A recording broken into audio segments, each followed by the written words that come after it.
आप सभी का रमेश रुयल यूट्यूब चैनल पर बहुत हार्दिक स्वागत है। रीट 2022-2021 लेवल 1 में बीएड शामिल को लेकर, प्राथमिक शिक्षक भर्ती में बीएड शामिल को लेकर एनसीटी द्वारा प्रकाशित 28 जून 2018 अधिसूचना रद्द मामले को लेकर सुप्रीम कोर्ट में आज जस्टिस सूर्यकांत, जस्टिस अनिरुद्ध बोस की बेंच में लगभग 20 मिनट से ज्यादा सुनवाई हुई। उस सुनवाई के दौरान क्या हुआ, तमाम जगह सोशल मीडिया प्लेटफॉर्म, टेलीग्राम हो, फेसबुक हो, ट्विटर पर अलग अलग बातें कही जा रही हैं। किसी को भी सत्य मालूम नहीं। आप इस वीडियो के माध्यम से पूरी सत्य बात बताऊंगा। क्या क्या कोर्ट के दौरान हुआ, 20 मिनट के दौरान किस पक्ष की तरफ से कौन वकील पैरवी कर रहे थे, भारत सरकार और एनसीटी की तरफ से कौन से वकील थे पैरवी करने वाले, बीएड की तरफ से कौन थे, बीएसटीसी और डीएलईडी की तरफ से कौन वकील पैरवी करने वाले थे। वकीलों के नाम को लेकर ही काफी कंफ्यूजन है, कई तरह की बातें चल रही हैं। इसी के साथ में कोर्ट ने उस सुनवाई के दौरान 20 मिनट की सुनवाई चली, लेकिन फैसला नहीं हुआ, आगे की तारीख मिली। ऐसा क्यों हो रहा है?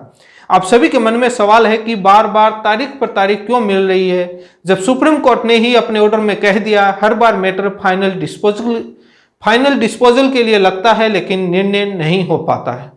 तो आप सभी के मन में सवाल है कि डिसीजन क्यों नहीं हो पा रहा, यह सबसे बड़ा सवाल है। इसी बात पर चर्चा करूंगा। जो भी बीएसटीसी, जेबीटी, ईटीटी, डीएलईडी के कैंडिडेट मेरे इस वीडियो को देख रहे हैं, वो खास तौर पर इस वीडियो को पूरा जरूर देखें।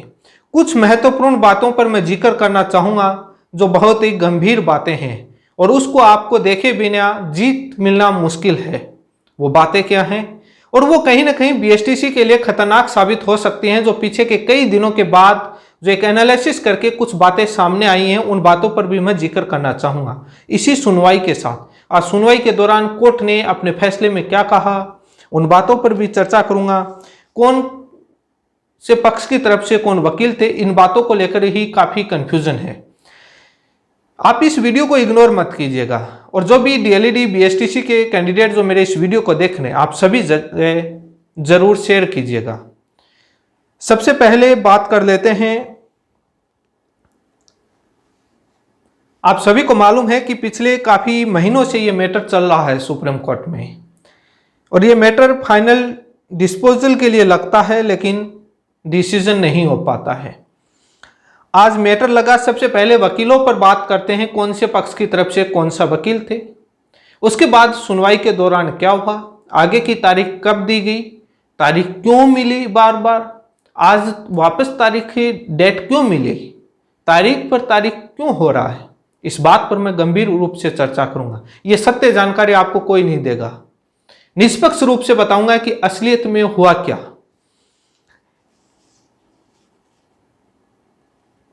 सबसे पहले वकील पर बात करें। बीएसटीसी, डीएलईडी की तरफ से वकील पैरवी करने वाले सीनियर एडवोकेट सुप्रीम कोर्ट के माने जाने श्रीमान कपिल सिब्बल जी, इसी के साथ में सीनियर एडवोकेट मीनाक्षी अरोड़ा जी, ये दोनों सीनियर वकील बीएसटीसी, डीएलईडी की तरफ से पैरवी कर रहे थे। इसी के साथ में बीएसटीसी, डीएलईडी की तरफ से सुप्रीम कोर्ट के वकील अमित अग्रवाल, पुनीत जैन और राजस्थान हाईकोर्ट से विज्ञान शाह जी पैरवी कर रहे थे और उनके साथ उनकी एसोसिएट टीम थी। अब जो बात आती है कि बीएड की तरफ से कौन थे, बीएड की तरफ से कोई भी सीनियर एडवोकेट नहीं था। जो उनके एओआर थे और एओआर की टीम थी, एडवोकेट ऑन रिकॉर्ड, जो अमित पवन और तमाम जो कौशिक सर और वो तमाम वकील थे, लेकिन सीनियर एडवोकेट नहीं थे। बीएड एक कह रहा है कि पटवालिया साहब एंड वक्त सुनवाई के समय आ गए थे। सुप्रीम कोर्ट में सुनवाई के दौरान मुकेश कुमार रोयल, जो बीएसटीसी संघर्ष समिति के प्रवक्ता, अखिल भारतीय बेरोजगार प्राथमिक शिक्षक संघ के जो अध्यक्ष हैं, वो सुप्रीम कोर्ट के दौरान सुनवाई के दौरान कोर्ट रूम 15 नंबर रूम में, कोर्ट नंबर 15 में सुनवाई के दौरान उपस्थित थे। पास बनाकर कोर्ट के अंदर गए थे। वहां पर पटवालिया साहब नहीं आए थे, ना सुनवाई के दौरान उपस्थित थे और आए भी नहीं थे। ये अपनी बात को छुपाने के लिए कह रहे हैं। वहां पर ना आपको सुप्रीम कोर्ट के ऑर्डर में ना मिलेगा, ना वो आए थे। क्यों आए, क्यों नहीं आए, इस बात का हमको नहीं मालूम। काफी ये बात का जिक्र किया जा रहा है कि लास्ट में आ गए थे, तब तक सुनवाई पूरी हो गई थी, नहीं आए थे। मेरी बात हुई है, मैंने पूछा है कि पटवालिया साहब थे क्या, क्योंकि वो पगड़ी बांधते हैं, पंजाब से हैं शायद, तो बोले कि नहीं, लास्ट टाइम तक वो नहीं थे, वहां पर नहीं आए थे। बीएड की तरफ से कोई भी सीनियर वकील नहीं था। भारत सरकार और एनसीटी की तरफ से कौन से वकील थे? भारत सरकार और एनसीटी की तरफ से सुबह ही कुछ बीएड के साथियों ने ट्वीट किया था। बीएड का ग्रुप 2 गुटों में बंटा हुआ है। जो अभी इस केस को जो लीड कर रहा है जो ग्रुप, उस ग्रुप के ही सदस्य ने ट्वीट किया था कि एनसीटी की तरफ से सॉलिसिटर जनरल तुषार मेहता जी पैरवी करेंगे और भारत सरकार की तरफ से additional solicitor general Aishwarya Bhati ji पैरवी करेंगे। लेकिन दोनों ही उस समय उपस्थित नहीं थे। उन्होंने सुनवाई से कुछ घंटों पहले ही ये ट्वीट किया था, लेकिन वो सुनवाई के दौरान उपस्थित नहीं थे। भारत सरकार और एनसीटी की तरफ से जो एवार और उनकी जो टीम है वो ही उपस्थित थी, कोई भी सीनियर वकील उपस्थित नहीं थे। राजस्थान सरकार की तरफ से जो उनके एडवोकेट जो AAG हैं, जो सिंघवी साहब, वो उपस्थित थे सुनवाई के दौरान। लेकिन 20 मिनट के समथिंग लगभग बहस हुई। ये वकीलों पर चर्चा है। अब बीएड के लोग बोल रहे हैं कि वो गुट झूठ बोल रहा है, वो जो ग्रुप है वो कॉपी पेस्ट कर रहा है। सही बताऊं तो दोनों ग्रुप झूठ बोल रहे हैं,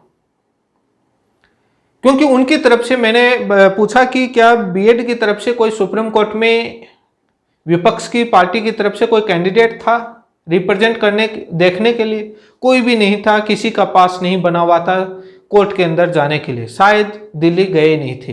ये ऑनलाइन वीडियो लिंक से जुड़े हुए थे, जो लिंक मंगा करके वहां पर फिजिकल रूप से उपस्थित नहीं थे कोई भी कैंडिडेट।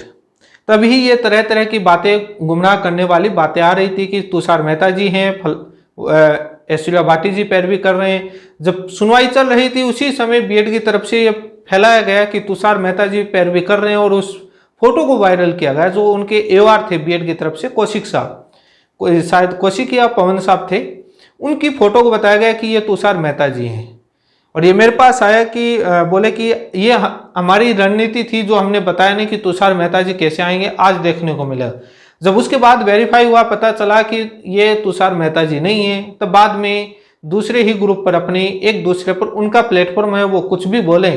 लेकिन ये डीएलएड के कैंडिडेट के साथियों के मन में बहुत बड़ी एक भ्रम हो गया था कि कौन कौन वकील थे। तो इसलिए मैंने ये आप सभी को कहा है कि कौन थे। कोई भी गुमराह करे, कोई भी झूठ बोले, सभी ये एक दूसरे पर झूठ बोलते हैं। सभी की एक तरह की राजनीति है, वो उस पर डालता है, वो उस पर डालता है, वो उसको झूठ बताता है, वो उसको झूठ बताता है सभी का एक जैसा काम। कोई भी सीनियर वकील नहीं था। तो अब बात आती है कि फैसला क्यों नहीं हो पाया, तारीख पर तारीख कैसे मिले। बीएड के इससे पहले मैं इस बात पर इसको सीक्वेंस वाइज समझते हैं कि सुनवाई के दौरान क्या हुआ था। जब बीएड के वकील पैरवी कर रहे थे तो बीएड के छात्रों के लगातार मैसेज आ रहे थे कि जज अपने पक्ष की साइड हाँ में हाँ है और मामला अपन जीत रहे हैं। क्योंकि जो पक्ष बोलता है तो उसको ये लगता है कि सब कुछ अपने ही पक्ष में जा रहा है। जैसे बीएसटीसी के वकील बोले तो उनको लगने लगा कि अपने पक्ष में आ रहा है, एमएचआरडी बोल रही तो बीएड के पक्ष में लग रहा था। लेकिन आखिरकार हुआ क्या, उस पर डिपेंड करता है कि किसका पक्ष मजबूत था। एमएचआरडी एनसीटी की तरफ से जो भी रिप्रेजेंटेटिव जो वकील थे और बीएड की तरफ से जो वकील थे, उन्होंने इस मुद्दे को राष्ट्रीय स्तर का मुद्दा बनाने की कोशिश करी। उन्होंने ये बताने की कोशिश करी कि केंद्रीय विद्यालय संगठन में बीएड शामिल होकर ज्वाइनिंग हो गई, इस राज्य में हो गई, इस राज्य में हो गई, बिहार में हो गई। उन्होंने तमाम राज्यों का इश्यू बनाने की कोशिश करी। और एमएचआरडी ने भी ये बताने की कोशिश करी कि सर ये अकेला राजस्थान सरकार का मामला नहीं है, कई राज्यों में ज्वाइनिंग हो गई है। उन्होंने भी इसको राष्ट्रीय स्तर का कई राज्यों के मामला गिना करके और राष्ट्रीय स्तर का मुद्दा गिनाने की कोशिश करे। तब बाद में ये मुद्दा राष्ट्रीय स्तर का बनता हुआ नजर आया। तब नजर आया तो एक तरफ ये पक्ष गया था कि राजस्थान हाईकोर्ट के जजमेंट पर स्टे दिया जाना चाहिए, क्योंकि तब तक कपिल सिब्बल जी अपना पक्ष नहीं रखे थे। अब कई लोगों के मन में सवाल और भी हैं, मैं बताऊंगा।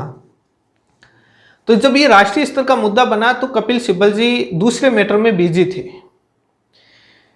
सुप्रीम कोर्ट में चीफ जस्टिस की कोर्ट में अश्विनी उपाध्याय नाम करके शायद पिटिशनर की फाइल लगी हुई थी, और वो फाइल लगी थी जो आज कल आपने सोशल मीडिया पर देखा होगा, फ्री की रेवड़ी और उस मुद्दे को लेकर, फ्रीबीज और वेलफेयर स्कीम के बीच में जो मुद्दे को डिसाइड करने के लिए चीफ जस्टिस उस मैटर को सुन रहे थे।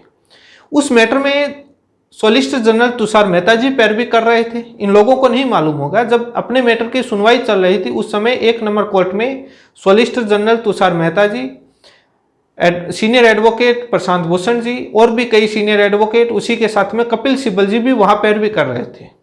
जैसे ही मैटर अपना शुरू हुआ तो अपने एडवोकेट की टीम के द्वारा कपिल सिब्बल जी को मैसेज भेजा गया कि मैटर स्टार्ट हो गया हियरिंग में। इसीलिए बीएसटीसी की टीम 2-2 सीनियर रखती है, जब तक दूसरा सीनियर, क्योंकि कोर्ट में क्या होता है कि कौन सा मैटर पैरेलल भी आ जाता है सुनवाई में, तो उधर से इधर आते हैं, तो इतने में दूसरा सीनियर वकील उस मैटर को संभालते रहते हैं। मीनाक्षी अरोड़ा जी पैरवी कर रही थी और उनके सभी बातों का जवाब दे रही थी, और कोर्ट नंबर 1 से कोर्ट नंबर तक 15 में आने में 5-7 मिनट का टाइम लगता है। इतने में कपिल सिब्बल जी आ गए, और कपिल सिब्बल जी आकर के पूरा जवाब अच्छे तरीके से दिया, और कोर्ट को यह कहा कि इस पर स्टे देने की जरूरत नहीं है राजस्थान हाईकोर्ट के स्टे पर। इस पर कुछ मुद्दे और भी बात करूंगा, वो गंभीर मुद्दे हैं। तो आखिर हुआ ये कि कोर्ट इस बात पर एग्री हुआ कि, और एमएचआरडी, एनसीटी और बीएड को इस बात पर बोला गया और इनकार किया कि हम राजस्थान हाईकोर्ट के स्टे पर, जजमेंट पर स्टे नहीं देंगे। हालांकि उन्होंने राष्ट्रीय स्तर का मुद्दा बनाने की कोशिश करी, लेकिन उनको स्टे नहीं मिला। बार बार उनका एक इश्यू था कि इस पर स्टे दिया जाए। इस बात पर वो नहीं कह रहे थे कि सर फाइनल डिस्पोजल के लिए लगा हुआ है तो आज आप इस मैटर को डिसाइड करो, डिसीजन करो। स्टे की डिमांड करने की जरूरत क्या थी? लेकिन इसमें सुबह हमको ये इनपुट मिल गया था कि राजस्थान कांग्रेस सरकार भी इस मामले में तारीख लेना चाहती है, और वो भी 4-5 महीने की, मार्च के बाद इस मैटर को रखवाना चाहती है, और भारत सरकार भी इस मामले में तारीख लेना चाहती है, निर्णय नहीं लेना चाहती। उसका एक ही विजन है कि राजस्थान हाईकोर्ट के जजमेंट पर स्टे आ जाए, उसके बाद इस मैटर को लंबा खींचे। वो भी क्यों खींचना चाहते हैं, वो भारत सरकार का एक लेटर मेरे पास आया है, मुझे मिला है, और उससे मैंने कहीं से मिला है, कैसे भी मिला है, लेकिन वो letter BSTC, JBT, ETT, DElEd के लिए बहुत बड़ा खतरनाक है। उस लेटर पर भी मैं चर्चा करूंगा, आप इस वीडियो में बने रहिए, पूरा जरूर देखिए। इसीलिए मैं पिछले कई दिनों से मैं काफी लोगों को बोल रहा था कुछ बातें, वो क्यों बोल रहा था वो भी मैं बताऊंगा। और भारत सरकार क्यों डिले करना चाहती है स्टे लेकर के, क्या उसकी पॉलिसी है, क्या वो प्लान कर रहा है, रणनीति क्या है, उस पर भी मैं बताऊंगा। तो दोनों तरफ से कपिल सिब्बल जी, मीनाक्षी अरोड़ा जी ने आरटी एक्ट, जो आपका एनसीटी एक्ट, उन दोनों की बातें रखी। ब्रिज कोर्स का भी प्रावधान रखा कि क्या स्थिति है। उसके बाद में राज्यों के अंदर भी बताया कि राजस्थान सरकार ने सर्विस कंप्लीट कर दी है 15,600 पर। राजस्थान सरकार के वकील ने भी ये बात बोली कि हमने भर्ती प्रक्रिया कंप्लीट कर दी है। तो बीएड के वकीलों ने कहा कि हमको कुछ तो रिलैक्स दे दीजिए, नेक्स्ट भर्ती स्टार्ट हो रही है, नई रिट हो गई है। तो कोर्ट ने साफ साफ राजस्थान हाईकोर्ट के जजमेंट पर स्टे देने से इनकार किया। ये तब हुई जब 2-2 वकील बीएसटीसी की तरफ से पैरवी करने वाले मजबूत हिस्से थे, सीनियर वकील। लेकिन तारीख पर तारीख क्यों मिली, यह सबसे बड़ा सवाल है। फैसला कोई नहीं चाहता। इस मैटर से तंग आप लोग नहीं, हम भी आ चुके हैं कि हम भी ये चाहते हैं कि इस मैटर पर डिसीजन हो, लेकिन ना राजस्थान सरकार इस मैटर को निपटाना चाहती है, निर्णय चाहती है, ना भारत सरकार चाहती है, ना एनसीटी चाहती है, और बीएड के भी ये चाहते हैं कि इस पर स्टे मिल जाए। यदि सभी पक्ष इस बात पर अड़ते कि आज फाइनल डिसीजन करो जज साहब, तो करते। उसमें भी एक रीजन है। जब पीछे विनीत सारण की बेंच थी, उन्होंने उस समय ऑर्डर पास किया था कि फाइनल डिस्पोजल के लिए मैटर लगाया और बोला कि आप रिटर्न आर्गुमेंट जो भी हैं, आपके रिप्लाई, काउंटर रिप्लाई, वो सबमिट कर दीजिए। एमएचआरडी ने उस समय अपनी फाइल टेक करवाई थी, एनसीटी ने। बीएसटीसी, डीएलईडी के वकीलों ने जब देवेश शर्मा और तमाम जो याचिकाएं लगी थी उस समय अपना रिप्लाई पेश किया था। उसके बाद एनसीटी की फाइल लगी थी, उस समय इन वकीलों ने कह दिया था कि हमारा सेम रिप्लाई है एमएचआरडी और एनसीटी के लिए भी, क्योंकि सेम धाराएं, same section, same argument, same फैसले हैं इन तीनों के, तो सेम रिप्लाई। लेकिन बीएसटीसी डीएलईडी के रिप्लाई का काउंटर रिप्लाई एमएचआरडी और एनसीटी ने रिटर्न में कोई काउंटर रिप्लाई अभी तक सबमिट नहीं दिया, तो फाइनल फैसला भी कैसे हो? अब वो पीछे का ऑर्डर लिखा हुआ, अब उसमें भी राष्ट्रीय स्तर का मुद्दा बनाया गया। इसमें एक बात पर अभी कंफ्यूजन है, ऑर्डर आने पर पता लगेगा। पहले सभी राज्यों को नोटिस जारी किया गया है, बताया जा रहा है कि सभी राज्यों और जो बोर्ड हैं जो टेट करवाती हैं उन सभी को नोटिस जारी किया गया है, और उस नोटिस पर सभी राज्य अपना पक्ष रखेंगे। इसीलिए राष्ट्रीय स्तर का मुद्दा बना करके अब ये मैटर, यदि उसके बाद बताया जा रहा है कि कपिल सिब्बल जी ने इसका विरोध किया, उसके बाद ऑर्डर में संशोधन करवाए, लेकिन अभी ये कन्फर्मेशन नहीं है कि संशोधन हुआ या नहीं हुआ, कि उसके बाद बताया गया कि सभी राज्यों को नहीं किया गया, लेकिन अभी ये कन्फर्मेशन नहीं है। ऑर्डर आने पर पता चलेगा कि सभी राज्यों को नोटिस जारी किया गया या नहीं किया गया। यदि सभी राज्य को नोटिस जारी किया गया, सरकारों को और बोर्ड को जो टेट करवाती हैं, तो ये मैटर 3 से 4 सुनवाई होगी। कैसे होगी उस बात पर मैं चर्चा करना चाहूंगा।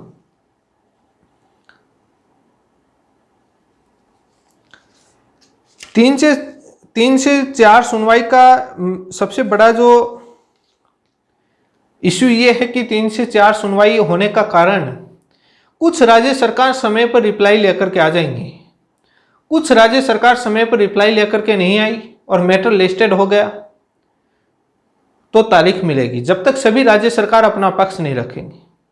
इस तरीके से 3-4 सुनवाई होने का, क्योंकि उनको दोबारा वार्निंग दिया जाएगा, इसलिए यह लगता है कि 3 से 4 सुनवाई होने की संभावना है। उसके बाद लंबी बहस भी चलेगी, क्योंकि सभी राज्य सरकार अपना रिटर्न में रिप्लाई देंगे, तो वो राज्य सरकारें अपना शॉर्ट के अंदर भले ही 10-10 मिनट में या 5-5 या 2-2 मिनट में अपना आर्गुमेंट भी करेंगी।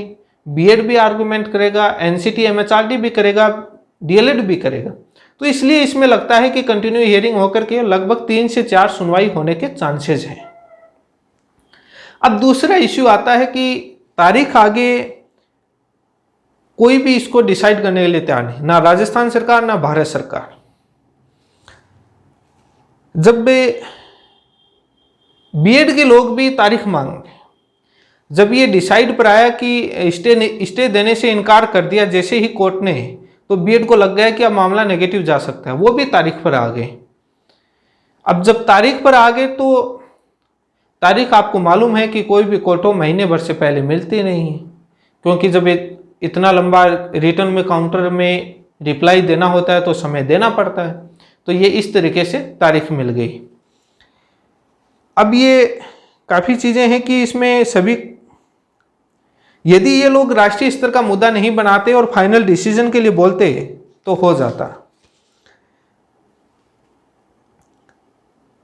अब जो कोर्ट ने जो 6 वीक के बाद की सुनवाई का आदेश दिया है, और जो आपकी 12 सितंबर को सुनवाई होने का है, अभी उसका ऑर्डर में आएगा तब पता चलेगा, वो यूट्यूब पर बता दूंगा कि अगली डेट कब मिली है। 6 वीक का समय दिया, 6 वीक के बाद जो डेट कंप्यूटर जनरेटेड है या जो कौन सी भी है वो आपको पता लग जाएगा। 12 सितंबर नहीं है, शायद 12 अक्टूबर है, 12/10/2022 है, 12 अक्टूबर दी गई है कंप्यूटर जनरेटेड, और शायद वही ऑर्डर में होगी। और रिप्लाई का उनका समय दिया है 3-4। अब भारत सरकार का एक लेटर सभी राज्यों को लिखा गया है। किस मुद्दे में लिखा गया है इस बात को लेकर मैं इस वीडियो में चर्चा नहीं करूंगा, लेकिन जो लेटर लिखा गया और वो मेरे पास अभी कुछ ही दिन पहले आ गया था और मुझे मिल गया, और वो डीएलएड के लिए खतरनाक है। और जो ये खेल चल रहा है इस मैटर को लंबा खींचने का, वो उसी वजह से चल रहा है। और उसकी वजह से यदि किसी को विश्वास नहीं हो तो मुझे पर्सनल टेलीग्राम पर मैसेज कर दीजिएगा, मैं चेक करके वेरीफाई करके ही वो लेटर दूंगा, अन्यथा उसका दुरुपयोग होकर के डीएलएड के लिए घातक हो सकता है। यदि उसी पर आगे काम बढ़ गया तो डीएलएड के लिए कहीं ना कहीं लॉस होगा।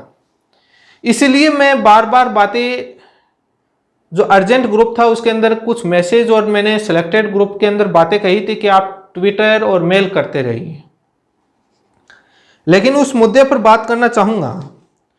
उस मुद्दे पर बात करने से पहले मैं आपको सुनवाई के बारे में बताया है। अभी जो बातें करूंगा वो बहुत महत्वपूर्ण बातें हैं, जो डीएलएड के लिए क्या करना है क्या नहीं करना, उन मुद्दों पर बहुत जरूरी है। आप लोग इस वीडियो को पूरा जरूर सुनिएगा। अन्य राज्यों की पॉलिसी को लेकर के और कई राज्यों के मामले गिनाए, हिमाचल के कई राज्यों की बातें बताई बीएड और एमएचआरडी ने। तब जब स्टे आ रहा था तब कपिल सिब्बल जी ने बहुत अच्छे से एक्सप्लेन किया था और उस मैटर को समझाया, और मीनाक्षी मैम ने भी बहुत अच्छे से समझाया।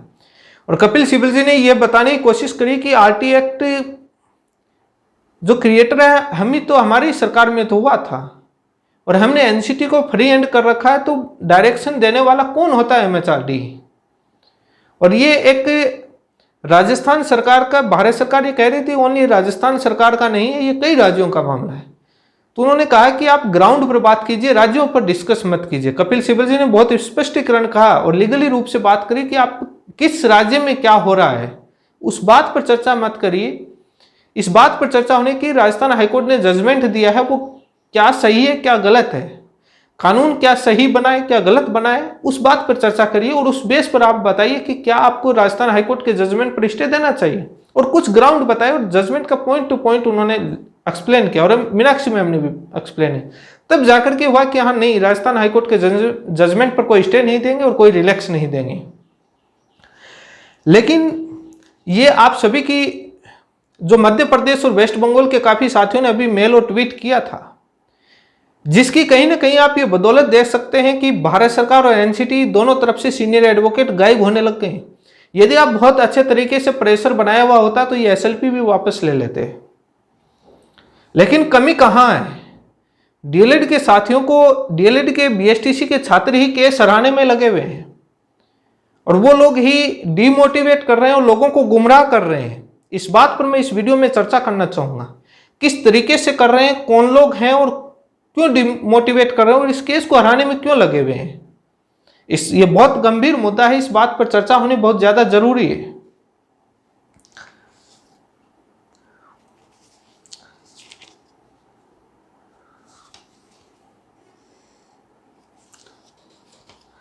जब इस बात पर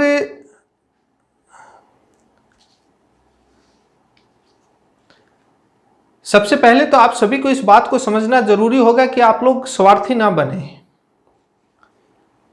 सिलेक्टेड ग्रुप के अंदर काफी जो चयनित अध्यापक हैं वो बहुत ज्यादा स्वार्थी हो गए। सभी लोगों की बात नहीं कर रहा मैं, लेकिन जो नहीं हुए सिलेक्टेड वो भी स्वार्थी बन गए। लेकिन वो लोग तैयारी कर रहे हैं, आपके पास समय है। मुझे मालूम है आप लोग स्कूल के अंदर कितना समय बच्चों को पढ़ाने में लगाते हैं और व्यर्थ में कितना गंवाते हैं, सभी स्थिति मुझे मालूम है। लेकिन आपके पास 10 मिनट का तो समय होता है। जब आप लोग ये सोचते हैं कि जब सुनवाई आती है उससे 2 दिन पहले हम ट्वीट या मेल कर देंगे तो कोई समाधान होगा, ऐसी चीजों का ऑन द स्पॉट समाधान नहीं होता है। 1 वीक से पहले के कुछ दबाव बनाया हुआ होता है तभी कोई समाधान होता है, एंड वक्त पर नहीं होता है। और मे भी हो सकता है कि तुषार मेहता जी उस मैटर में पैरवी कर रहे थे 1 नंबर कोर्ट में, और आप यदि डिस्प्ले बोर्ड देख रहे थे तो यूनियन ऑफ इंडिया का मैटर एक और कोर्ट में लगा हुआ था, वहां पर शायद ऐश्वर्या भाटी जी पैरवी कर रही थी। उसी समय अपने यहां चल रहा था मैटर।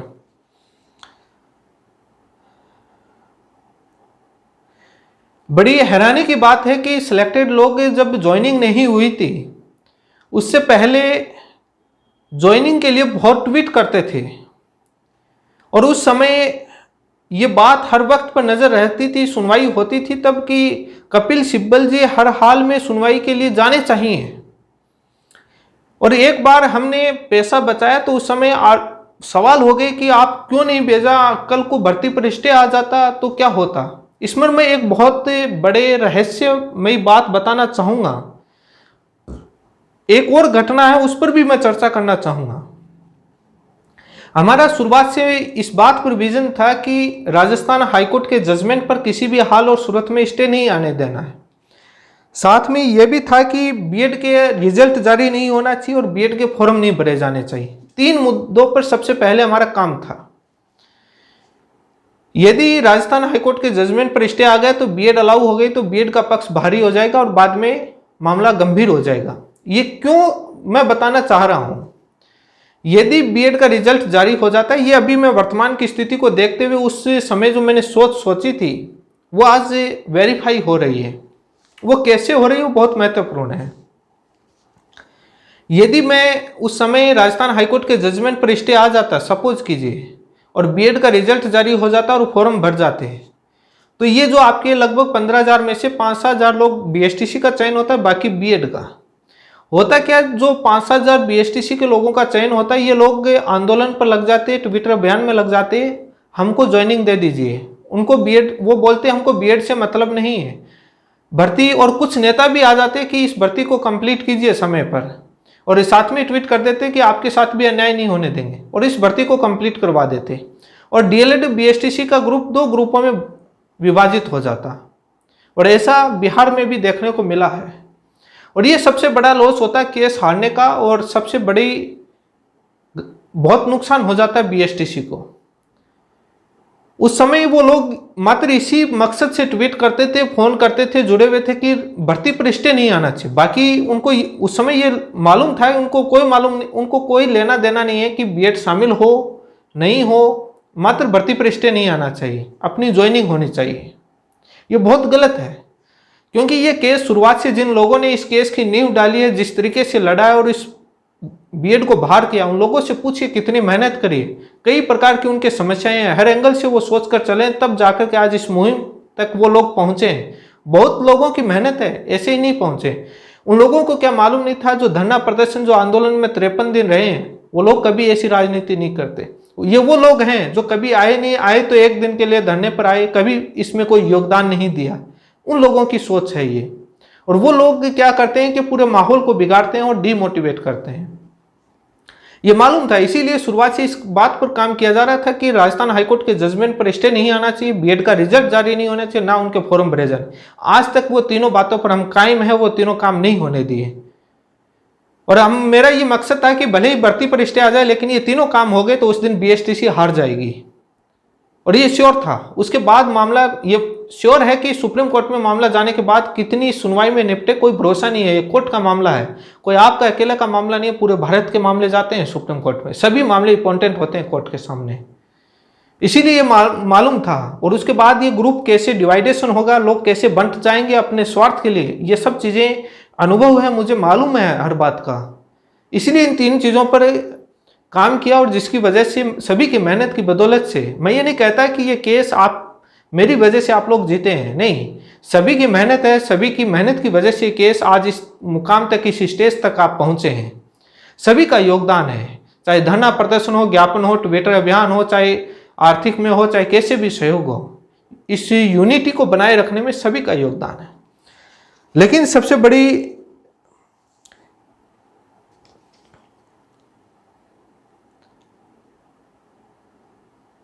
आजकल वो लोग जो उस समय बताते हैं कि हमको ट्विटर के बारे में बताइए, जब ज्वाइनिंग के लिए आपको कौन बोलता था कि आपको ज्वाइनिंग के लिए क्या ट्वीट करना है? सब, मेरा ये मानना होता है कि भारत सरकार हो या एनसीटी, किसी को ट्वीट या मेल अपनी अपनी भाषा में लिखें तो एक ये लगता है कि सभी अपनी में, कॉपी पेस्ट नहीं लगना चाहिए, लेकिन इन सभी को बताया जाए, कॉपी पेस्ट नहीं होना चाहिए, अपनी भाषा में बात लिख करके बताएं तो बहुत अच्छा लगता है। लेकिन उसके बारे में टीचर हैं लेकिन नॉलेज नहीं है। वैसे पूछा जाए तो बोलते हैं कि हम टीचर ही तो जज बनाते हैं, हम तो सर्वज्ञानी हैं, लेकिन इनको ट्विटर का, मेल का तो हेडलाइन इनको देनी पड़ती है। बड़ा आश्चर्य है मुझे। मैं एक घटना को, काफी लोग ये बात आ रही है कि हम इस मैटर से परेशान हैं, हम इस मैटर को लंबा खींचना नहीं चाहते, आप लोग डराते हैं। मैं इस बात पर चर्चा करना चाहूंगा, जो चाइनीज साथियों बहुत ध्यानपूर्वक देखें। ना मैं मैटर लंबा खींचना चाहता, सभी लोग परेशान हैं, कोई पढ़ाई नहीं कर पाता, कोई अपना काम प्रॉपर नहीं कर पाता, समय निकालना पड़ता है, और ये अभी एक इज्जत का सवाल है, इसलिए इस मैटर को लीड कर रहे हैं। आपको नहीं मालूम, सबसे ज्यादा ट्रोल मैं होऊंगा, और मेरी मेहनत पर, और आपकी जिन लोगों ने इस केस को लड़ा है शुरुआत से, और जो आंदोलन, जो धरना प्रदर्शन किया है, उनकी मेहनत पर पानी फिर जाएगा। उन लोगों जो 110, 115 नंबर वाले जब धरने पर थे, उन लोगों को संशय था कि, उनको मालूम था कि अपना सिलेक्शन होना मुश्किल है, उसके बावजूद भी वो लोग रुके थे, क्योंकि वो बीएसटीसी का भला चाहते थे। यदि वो चाहते कि अपना नेक्स्ट भर्ती में ले लेंगे, अपना टैलेंट है, 12 महीने मेहनत करेंगे, तो वो लोग क्यों रहते? बाद में आंदोलन, धरना प्रदर्शन ही नहीं होता है। जैसा हाल जो आपको से अभी लोग सोच रहे हैं, वैसा बीएड के सभी लोगों ने सोचा था, उनका हाल देख सकते हैं। और दूसरी बात मैं कहना चाहूँगा, जैसे बीएड के लोग बोलते थे कि हम जीतेंगे, कोई घबराने की ज़रूरत नहीं, जिस हिसाब से कॉन्फिडेंस से रहते थे तो देख लिया होगा आपने कितने जीते। हम सत्य बताते थे जिससे आपको डर लगता था, लेकिन वो चीज़ें सत्य बताने पर सभी लोग जागरूक होते थे और जो काम करते थे। यदि हम शुरुआत से बोल देते थे कि कुछ नहीं करना, जीत जाएंगे, तो वो बीएड की जो हालत है वो ये हालत आपकी होती। लेकिन मैं एक मुद्दे पर बात करना चाहूँगा। सब चीज़ें मुझे मालूम रहती है कि कब क्या करना है, क्या वर्क देना है, समिति को भी मालूम रहता है क्या टास्क देना है किसको, क्योंकि आगे वकीलों से चर्चा होने के बाद जो न्यूज़ मिलती है उसी हिसाब से हम आगे की प्रोसेस को स्टार्ट करते हैं। काफ़ी चीज़ें गोपनीय होती हैं, वो नहीं बताई जाती हैं पब्लिक डोमेन में। मैं ये नहीं कहता कि सभी हैं, बहुत सारे लोगों का सपोर्ट मिला है और उसी वजह से है। लेकिन मैं एक घटना का, मैं बहुत ही गंभीर घटना है उसका मैं जिक्र करना चाहूँगा। एक गंभीर घटना है उसका जिक्र करना चाहूँगा जो अभी हाल ही में घटित हुई है। सिलेक्टेड ग्रुप की बात है। एक एक्सपर्ट थे, नॉलेज थे, विशेषज्ञ थे कोर्ट के कानूनी कार्रवाई के। वैसे वो टीचर हैं और शायद भूतपूर्व एलडीसी हैं। मैंने सिलेक्टेड ग्रुप के अंदर बोला था कि आप ट्वीट और मेल में सहयोग कीजिए, बाकी ग्रुप में भी बोला था। तो काफ़ी लोग, उनके काफ़ी और भी लोगों ने कहा कि आप डरा क्यों रहे हैं, जो होगा वो देखा जाएगा, आप ऐसा क्यों बोल रहे हैं, हमको क्यों डरा रहे हैं। और उनका आया कि हमको कोई हटा नहीं सकता सुप्रीम कोर्ट से, और हमने वकीलों से बात कर ली है और सरकार सर्वोपरि है। उन दो बातों का मैं जवाब देना चाहूँगा। यदि सरकार सर्वोपरि है तो राज्य सरकार स्टेट तक मान सकते हैं, केंद्र सरकार केंद्र लेवल पर और सुप्रीम कोर्ट तक, और सरकार सर्वोपरि है तो आपको मालूम है कि कानून बहाल रहेगा। आप ये भी समझ लीजिएगा, राज्य सरकारें तो 29 राज्यों में अलग अलग राज्य सरकार हैं। सुप्रीम कोर्ट में आप राज्य सरकार हाईकोर्ट तक लेके चलते हैं, यही बात बीएड बोल रहा था। तो आप केंद्र सरकार भी सर्वोपरि है, तो उस हिसाब से आप देख लीजिएगा। दूसरा इश्यू आपने बताया कि हमको कोई हटा नहीं सकता। सुप्रीम कोर्ट में आज भी ये इशू पुटअप हुआ था और बीएड की और तमाम लोगों की तरफ से पुटअप किया गया। तो कोर्ट ने ये साफ शब्दों में कहा था, जो ऑनलाइन जुड़े हुए थे उन लोगों को मालूम है कि सभी नियुक्तियां सब्जेक्ट टू एसएलपी हो रही हैं, चाहे राज्य सरकार में किसी भी राज्य में हो रही हो, किसी हाईकोर्ट के द्वारा हो रही हो, चाहे वहाँ हो रही हो। तो हमारे पास है सब्जेक्ट टू एसएलपी, जो निर्णय होगा वो सभी पर लागू होगा और सुप्रीम कोर्ट से बड़ा कोई नहीं है। और आपको मालूम है कि किस प्रकार से कंटेम्प्ट का भी, आपने ज्वाइनिंग में कंटेम्प्ट का ऑर्डर नहीं लिखा था, ज्वाइनिंग आपकी उस याचिका के अधीन का नहीं लिखा था, तो इन्होंने कंटेम्प्ट का नोटिस दे दिया था। यदि हटाने का आदेश सुप्रीम कोर्ट से मिलेगा तो ये राज्य सरकार नहीं हटाएगी तो बीएड भी कम नहीं है, कंटेम्प्ट का आपको सरकार पर केस लगाएगी। किसी को कम नहीं समझना चाहिए। लेकिन वो बोलते हैं कि वकील ने कहा है। मैंने कहा कि उन वकील से मेरी बात करवाइएगा। कौन से वकील हैं, मैं भी बात करता हूं। बात नहीं करवाते। बाद में मैंने देखा कि ग्रुप में इस पर चर्चा करनी उचित नहीं है, तो इन पर पर्सनल ही अपन बात कर ली जाए। तो मैंने उनसे पर्सनल फोन मिलाया। मैं उनके एटीट्यूड और उस घमंड और गुरूर को धन्यवाद देना चाहता हूं। और वो बोलते हैं कि आपने कॉल किया है, आप परेशान करते हैं। मैंने कहा कि आपका वकील कौन सा? बोलते हैं कि एक वकील के नीचे असिस्टेंट है। मैंने कहा कि वो असिस्टेंट आपके विज्ञान शाह जी, कपिल सिब्बल, मीनाक्षी अरोड़ा जी से ज़्यादा नॉलेज रखते हैं और सुप्रीम कोर्ट के तमाम वकीलों से। एक बार जो भी है उनसे मेरी बात तो करवाइए। बात नहीं करवाते। मैं उनको वापस बोलता हूँ कि क्या मैटर है, आप बात तो करवाइए। मैं उनको बोलता हूँ कि आपको मालूम है कि केस के अंदर क्या प्रोसेस है, क्या हुआ है? तो मुझे जानकर हैरानी होती है कि कुछ भी प्रोसेस मालूम नहीं है, केस किस वजह से लगा, लेकिन लोगों को नेगेटिविटी फैला करके लोगों को डिमोटिवेट करने का काम है। अपने आप को सुपीरियर समझते हैं। मेरे को बोलते हैं कि मेरे पास तमाम वकील और प्रोफेसर राय लेने आते हैं। मैंने कहा कि मेरे पास तो नहीं आते, इतना बड़ा तो मैं नहीं हूँ, आप हो सकते हैं। आप एक टाइपिंग करने वाले बाबू और आपके पास प्रोफेसर राय लेने आती है, तो आप ये समझ में नहीं आया कि आप एसडीएम और कलेक्टर कैसे नहीं बने, प्रोफेसर क्यों नहीं बने। लेकिन खैर, उस मुद्दे पर मैं बात नहीं करना चाहता।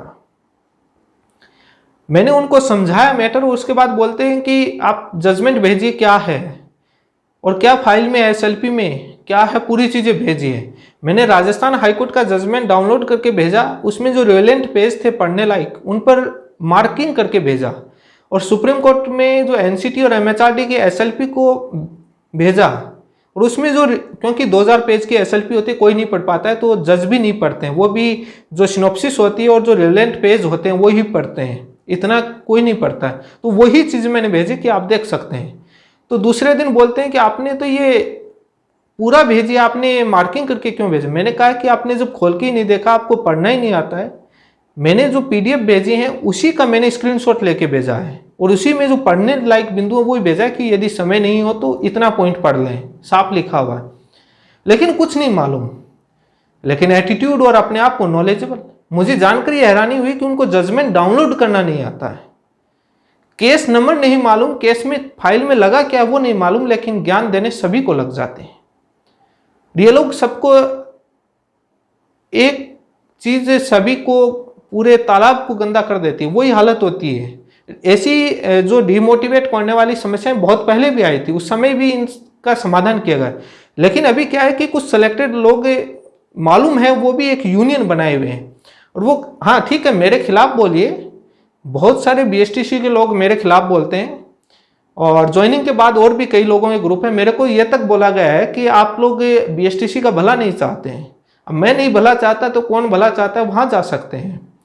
लेकिन मैंने उनको भी धन्यवाद कहा कि मैंने कहा अच्छा लगा मुझे सुनकर के ये बात, और उनको भी मैंने धन्यवाद कहा कि मैंने कहा अच्छा मैं इतना बड़ा आदमी नहीं हूं, लेकिन मुझे मालूम चला कि वो एक कहावत है कि मूर्ख को ज्ञान नहीं देना चाहिए, टक्का दे देना चाहिए। ये बात मुझे बाद में पूरी बातचीत होने के बाद मुझे पूरी समझ में आ गया कि यहाँ ज्ञान देना गलत है। मैंने देखा कि कुछ समझा जाए, मेरा ये सिद्धांत है कि मैं सर्वज्ञानी नहीं हूँ, लेकिन मिल बैठ करके बहुत का चीज़ें शेयर की जाती हैं तो बहुत कुछ चीज़ें सीखी जाती हैं, और उसी से नॉलेज इंक्रीज होता है।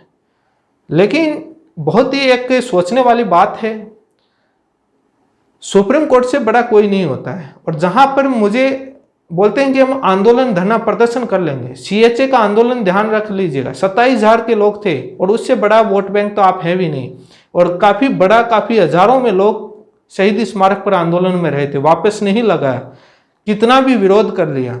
सरकार को जब हटाना होता है और जब सुप्रीम कोर्ट के ऊपर छोड़ दी जाती है, उसके बाद हाँ भले ही आपके पास टाइम नहीं है, आप में ये गुरूर है, आपको विश्वास है तो मत कीजिए। हम आपको, मैंने उसके बाद कहा कि मैं किसी को परेशान नहीं करूंगा और किसी को डराऊंगा नहीं, किसी की इच्छा है तो ठीक है, किसी की नहीं। मैंने जो चयनित नहीं उनको कहा कि आप ये हिम्मत और टैलेंट रखिए कि बीएड शामिल होने पर भी आपकी ज्वाइनिंग हो जाए, ये भी आप टैलेंट रखें, क्योंकि किसी को मकसद नहीं है मेरा डराना या परेशान करने का, लेकिन जो हकीकत है वो बताई जाती है। आप करें तो ठीक है, आप नहीं करेंगे, जो आदेश होगा तो सभी पर होगा, हटेंगे तो हटेंगे, मेरे को दोष मत देना। बाद में उन लोगों को आगे लाइएगा जो आज जज बन करके बैठे हैं। जज आम आदमी से ही पढ़ करके जाते हैं, लेकिन 5वीं तक बच्चे को पढ़ाने वाले को उसका नॉलेज है, मेडिकल वाले को मेडिकल का नॉलेज है, और लीगल वाले को लीगल का है। हर आदमी अपने, हो सकता है कि आप अपने उसमें बाबूगिरी में एक्सपर्ट होंगे, आप अपने बच्चों को पढ़ाने में एक्सपर्ट होंगे, लेकिन लीगल काम में आप एक्सपर्ट नहीं हो सकते, उसमें वकील ही होंगे। मेडिकल वाला मेडिकल में ही एक्सपर्ट होगा, टेक्निकल वाला टेक्निकल में ही एक्सपर्ट होगा। अब वो एक सामान्य तौर पर सुन लेते हैं कि वो बातें जो नॉलेज होता नहीं है कि अब सरकार ने लगा दिया, अब कौन हटाने वाला है। भैया ये सामान्य बातें हैं, इन बातों पर जब हटाने पर आती है तो आप, मैंने कई एग्जाम्पल बताता हूं मैं, और हटाए जाते हैं। और ये पिटिशनर का मामला नहीं रहेगा बीएड का, क्योंकि 2 हो गई है रिट, 2021 और 2022, दोनों पर इक्वल प्रभाव पड़ेगा, और रिजल्ट सभी का जारी होता है तो सभी ज्वाइनिंग की मांग करेंगे, कोई भी पीछे नहीं हटेगा, और इतनी सीटें कोई क्रिएट नहीं करेगा, क्योंकि आगे नई भर्ती भी करनी है सरकार को। लेकिन खैर ये मेरा मत है, आपका विचार अलग हो सकता है, रखिए, लेकिन जो लोग ट्वीट और मेल करते हैं उनको गुमराह मत करिएगा, उनको डीमोटिवेट मत करिएगा। काफ़ी एडमिन भी हैं, 1-2 दिन पहले आप ट्वीट मेल करने से कोई प्रभाव नहीं पड़ता है। कम से कम हैरानी है कि आप लोग, उम्मीद थी कि सिलेक्टेड लोग हैं वो चाहे पंजाब के हो चाहे राजस्थान के हो, उनको एक्टिव रहना चाहिए कि आपके भाई लोग हैं, बाकी तैयारी करें, इस काम को हम संभालेंगे। उसकी बजाय ज्ञान देने लग जाते हैं और फ्री बैठे रहते हैं, पूरे दिन मैसेज पर मैसेज खेलते रहेंगे लेकिन ट्वीट और मैसेज नहीं कर पाएंगे। बड़ी हैरानी है। मैं इस घटना का इसलिए जिक्र किया कि इसीलिए मैं इस मुद्दे पर लाइव या कोई वीडियो डालना बंद कर दिया था। मैंने कहा कि लोग सूचना लेने के लिए आते हैं, जो होएगा वो देखा जाएगा, क्योंकि पैरवी वकील करेंगे, वकीलों को पूरा अपने सबूत लाने का, प्रमाण लाने का जो काम था वो फिनिश है, पूरा लिया हुआ है। यदि कोई आता है तो उस पर देख लेंगे। लोग डर रहे हैं तो अपन क्यों डराएं, लोगों को आज़ाद रहने दें। लेकिन आपकी वजह से जिन लोगों का चयन नहीं हुआ उनका भविष्य बर्बाद मत करिएगा।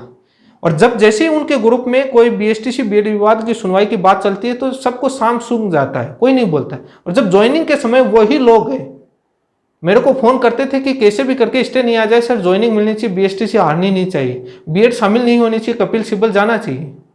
अपना स्वार्थ। और वही लोग आज मुझे कानून का ज्ञान देते हैं। मैं उनको कहना चाहूंगा कि आप राजस्थान हाईकोर्ट का जजमेंट और राजस्थान सरकार जो बीएड, विपक्षी पार्टी तो कांग्रेस बनाम बीजेपी इस मुद्दे को बनाती ही बनाती है, लेकिन राजस्थान कांग्रेस सरकार ने बीएड को परीक्षा दिलाने में सहमति दी थी, तब परीक्षा में बैठे थे, उनका साथ दिया था और बोले थी कि वो परीक्षा सेंटर में बैठ गए, हमारे पास छंटनी करने का कोई साधन नहीं है, वो परीक्षा में बैठेंगे, और फॉर्म भरवाने में साथ थी। और उनके आर्गुमेंट पर राजस्थान हाईकोर्ट ने क्या कहा है वो भी आप पढ़ लीजिएगा। और सरकार आज भी, सरकारों का मामला नहीं है, आप उनके जजमेंट पर पढ़ लीजिए। भारत सरकार की पूरी फाइल में रीट का जिक्र है, ओनली रीट का जिक्र है, कोई भी अन्य राज्यों का मुद्दा नहीं बनाया है, मात्र रीट पर। जैसे राजस्थान से ही उनको पूरी रीट भर्ती से परेशानी थी। बात कानून की है, सही गलत की, लेकिन रीट का सबसे ज्यादा उन्होंने अपनी एसएलपी में जिक्र किया। मैं इन चीजों को बोलना नहीं चाहता था, लेकिन काफी सिलेक्टेड ग्रुप में शिक्षक बनने के बाद महाज्ञानी बन गए हैं, धन्यवाद। लेकिन लोगों को गुमराह मत कीजिएगा। और यदि आपके मन में कंफ्यूजन हो तो ओपन लाइव आप बहस कर सकते हैं मेरे से, हर पॉइंट और हर एंगल पर। मेरा किसी को विरोध दर्ज कराने का मैं बहुत, हर चीजें मेरे पास रहती हैं, हर ग्रुप से या हर जगह से मेरे पास सूचना आती है कहाँ क्या चल रहा। मेरा इसमें क्या स्वार्थ है, मैं क्यों करूंगा? मुझे टाइम निकाल करके, मुझे भी समय निकालना पड़ता है और उसमें काम कितना रहता है कि केस हार ना जाए, और हर एंगल से काम करना पड़ता है। इसलिए मैं कह रहा हूं कि भारत सरकार पर दबाव बनाओगे, जो मैं लेटर की बात कह रहा हूं वो लेटर इतना खतरनाक है। यदि भारत सरकार और एनसीटी पर आप लोगों ने दबाव नहीं बनाया, जिसका नतीजा जो ये लोग कह रहे हैं बाद में मेरे कुछ भी होगा वो अपने आप भुगतेंगे, लेकिन उसका नतीजा आप लोगों को देखने को मिल जाएगा। और यदि किसी को विश्वास नहीं हो मुझे मैसेज कर दीजिएगा, वो मैं दिखा दूंगा कि भारत सरकार क्या रणनीति अपना रही है और वो क्या नुकसान होने वाला है। मैं ऐसे ही वो नहीं बोल रहा था, मेरे से कोई शौक नहीं आता है परेशान करने का, और वो कितना गंभीर है आप लोगों को मालूम नहीं है, लेकिन बहुत ज्ञानी है। उस ग्रुप में मतलब ऐसा है कि इतने सर्वज्ञानी हैं, कुछ भी नॉलेज नहीं है, फाइल पढ़नी भी नहीं आती है, कानून में कुछ भी नहीं पता है। वो लोग पहले मेरे से पूछते थे, बोलते थे कि सर ये मामला आ गया, विपक्ष ये बोल रहा है, ये धारा में क्या है, सेक्शन में क्या, उसमें क्या है। और असिस्टेंट जो फाइल, मुझे विश्वास, मतलब मुझे सरप्राइज हुआ था कि एक असिस्टेंट ने बोला है कि इसमें कोई हटा नहीं सकता। मैंने बात करने की कोशिश की, बात नहीं कराई, लेकिन जो असिस्टेंट फाइल लेकर के इधर से उधर घूमता है उसको ज्यादा नॉलेज है जो कपिल सिब्बल और मीनाक्षी रोड है। और मैं चैलेंज करता हूं राजस्थान हाईकोर्ट और सुप्रीम कोर्ट के जो ऑर्डर हैं उनको लेकर के आप पे, मेरे सामने आप पे, किसी से भी मैं लाइव बात करवा देता हूं उन वकीलों से, और किसी से भी पूछ लीजिएगा। लेकिन आप ये सोचोगे कि वो 10 मिनट में पढ़ के बता देगा। जजमेंट पढ़ने में टाइम लगता है, कोई भी वकील हो। जिला कोर्ट वालों को बहुत सारों को इंग्लिश नहीं आती है, जजमेंट पढ़ना नहीं आता है, ये भी ध्यान रखिएगा। लेकिन आप सभी की, कुछ लोगों की वजह से होता है, इसलिए बातें बोलनी पड़ती हैं। लेकिन अगली सुनवाई के लिए सुप्रीम कोर्ट में समिति ने बताया है, उस हिसाब से कपिल सिब्बल पैरवी उतारने के लिए उतनी फीस नहीं है, कुछ फीस है वो कम है, क्योंकि सुनवाई नहीं होने की वजह से सुप्रीम कोर्ट में जाना आना विज्ञान साजी का भी खर्चा हो गया, एंड वक्त पर कैंसिल हो गई और उस समय भी पूरी नहीं थी और ये मालूम था कि लगभग 1 में निपट जाए। आज मुझे आस थी कि आज फाइनल हो जाएगा। मुझे बड़ा आश्चर्य हुआ कि आज हुआ क्या, तारीख कैसे मिली। मैं सोच रहा था कि आज तो एंड हो जाएगा मामले का, लेकिन बार बार एंड लिख करके भी मैटर बार बार पोस्टपोन हो रहा है, जो एक समझ से बाहर है। ये हो कैसे रहा है ये मेरे भी समझ में नहीं है। लेकिन वो सुनवाई जब देखते हैं तब अब ये होता है, क्योंकि पिछली बार जब सुनवाई हुई थी तब हमको सुप्रीम कोर्ट के वकीलों ने कह दिया था कि मामला ट्रैफिक में फंस गया है, अब समय लगेगा।